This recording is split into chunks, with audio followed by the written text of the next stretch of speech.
Welcome to the Brian Can Help podcast. I'm Brian King. With 17 years as a mentor to the neurodivergent community and beyond, a master's in social work, and lived experience with neurodivergence and chronic illness, I'm here to share insights on how to mine the riches of adversity that come with the human condition. So let's dive into candid talks on relationships, mindset, and more. Let's explore the ingredients of a fulfilling life together. I hope you enjoy today's episode. Hey there, friend. We both know that life often brings us face to face with challenging personalities, right? Whether it's a critical relative, an entitled friend, or an aggressive coworker. Learning to set boundaries with difficult people is an essential skill, even though it might seem intimidating at first. I recently had a thought-provoking conversation with my Empower Women's Community group about this very topic. Many of the women shared how they felt their spouses didn't take equal responsibility in their relationship. This led to a discussion about wounded people, those carrying a lot of unresolved issues from childhood that influence how they show up in life now. Many of us can relate to having a mother wound or a father wound, two terms I encourage you to look up. There are entire books written on this. And these wounds come from growing up with a parent who was emotionally unavailable. They were inconsistent or even abusive. Both my parents were like this in different ways. Men especially tend to lie to themselves, repress their feelings, and adhere to this cultural gender norms of being macho or stoic.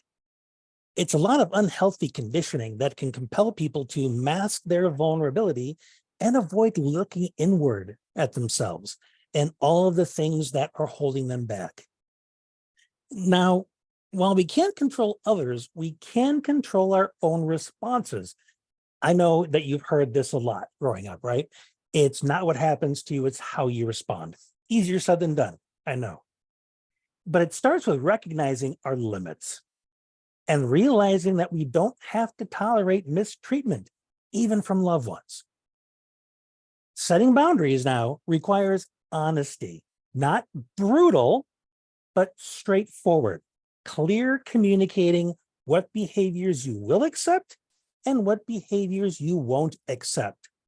Don't hit, don't manipulate, don't beat around the bush, be direct but with compassion, and firmness. Even a hammer can be used gently. You don't have to slam somebody over the head to get through to them. Sometimes it might feel like that, but persistence is more effective. Now, when announcing your boundary, don't justify or get derailed by defending it.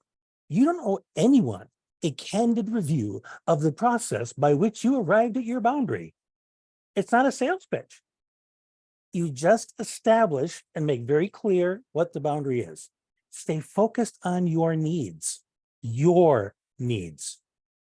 If the other person tries to blame or guilt trip you, don't take the bait. They just are resisting a change in the rules because the current rules benefited them so much. And their reaction is not your responsibility. Doesn't mean you're cold. This is part of the boundary.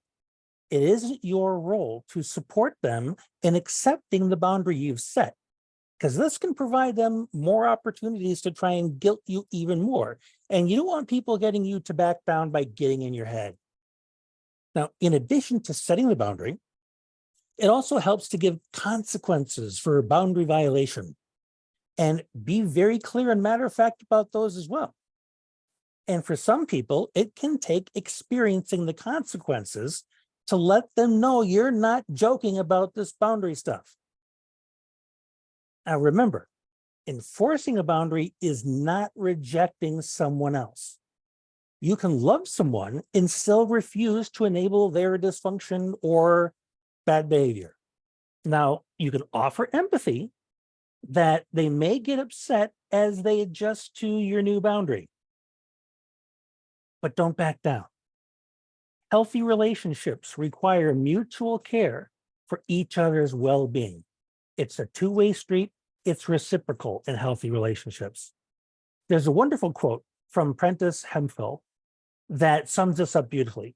She said, boundaries are the distance at which I can love you and me simultaneously. With practice, you can become proficient at setting boundaries gracefully and often. It gets easier once you realize the inner peace it provides. Because with boundaries, you teach people how to treat you, how to support you, and how to love you.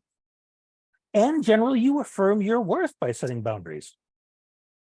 While you can't force anyone to change, we can model healthy attitudes and behaviors. In fact, others may begin setting boundaries because they see us do it. And this modeling can motivate others more than any lecture possibly could. Modeling is more powerful than lecture. Don't wait for perfect conditions to show up either to start building your boundaries. I don't even know what perfect conditions would be. So be patient with yourself as you learn how to do this. With commitment to your growth and care for your needs, you'll get better at maintaining a balance here, even around challenging people. So tell me, what boundaries do you need to work on? I'd love to hear your stories, and let me know what topics you want covered in future episodes. Until next time, take care, and thank you for listening.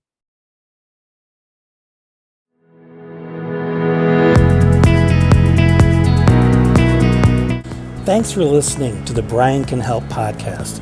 If you enjoyed this episode, please leave a 5-star review and share it with others who could really use the encouragement. On my website, briancanhelp.com, you'll find my books, online courses, and one-to-one coaching programs for living a conscious, empowered, and fulfilling life. I'd love to have you in one of our compassionate communities. Until next time, thanks for being you.